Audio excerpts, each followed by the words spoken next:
तो इस वक्त की सबसे बड़ी खबर की शुरुआत करते हैं। आप इसे कह सकते हैं पराक्रमी सुबह, क्योंकि लद्दाख पर भारत के पराक्रम पर बड़ी खबर यह है कि वायुसेना के रफाल फाइटर जेट ने लद्दाख में उड़ान भरी है।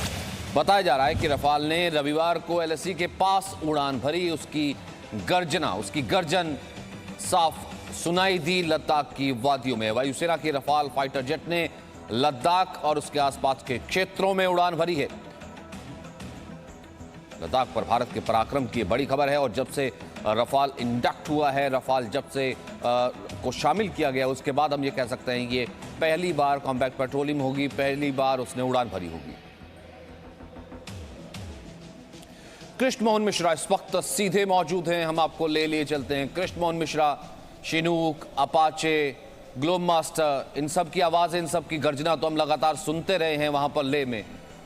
क्या रफाल की आवाज भी आपने सुनी, रफाल की गर्जना भी आपने सुनी, और कैसा वो मंजर था? देखिए, रफाल का इंतजार भारतीय वायुसेना को बहुत ज्यादा लंबे अरसे से था, और वो उस वक्त आया जब चीन और भारत की सेनाएं एक दूसरे के आमने सामने खड़ी हैं। यहाँ लेह के आसमान में सुबह से लेकर शाम तक अलग अलग किस्म के fighter jets, helicopters, transport aircraft का आना जाना लगातार बना रहता है, लेकिन रफाल का आना इन सबसे अलग है। रफाल सुखोई 30 से भी आगे की पीढ़ी का जहाज फाइटर एयरक्राफ्ट है। वो बहुत ताकतवर है, उसके हथियार बहुत कैपेबल हैं। हम सारे लोग जानते हैं कि उसके पास मेटियोर मिसाइल है जो बियॉन्ड विजुअल रेंज, यानी कि नज़र से बहुत दूर 150 किलोमीटर के आसपास दुश्मन के किसी एयरक्राफ्ट को ख़त्म कर सकती है। उसके पास स्कैल्प मिसाइल है कि जो कि 400 किलोमीटर तक उसकी रेंज है।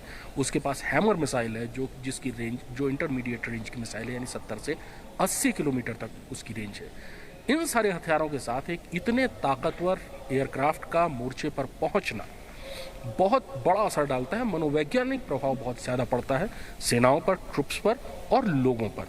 दुश्मन पर भी इसका मनोवैज्ञानिक दबाव बहुत ज़्यादा पड़ता है, क्योंकि चीनी वायुसेना के पास रफाल का कोई जवाब नहीं है। उनका जो सबसे अच्छा एयरक्राफ्ट है वो भी सुखोई 30 के बराबर आप उसको ज़्यादा से ज़्यादा मान सकते हैं, उससे ऊपर का नहीं है। हालांकि वो JF-20 के बारे में कहते हैं कि वो फिफ्थ जनरेशन का स्टेल्थ एयरक्राफ्ट है, लेकिन वो अभी तक आजमाया नहीं गया। उसका जो परफॉर्मेंस है कि मनोवैज्ञानिक बहुत असर पड़ता है, क्योंकि चीन का वो स्टेटमेंट भी जारी करना कि देखिए ऐसा कि रफाल इंडक्ट होने से भारत जो है कुछ ज़्यादा अपनी बातें कर रहा है, या फिर भारत बहुत ज़्यादा हेडलाइंस बटोर रहा है, लेकिन उसके बाद वहां पर गर्जना भरना और बाकायदा वहां पर पेट्रोलिंग करना, ये अपने आप में बहुत बड़ी बात है। Presenting B News app available on Google Play and App Store. Download it now.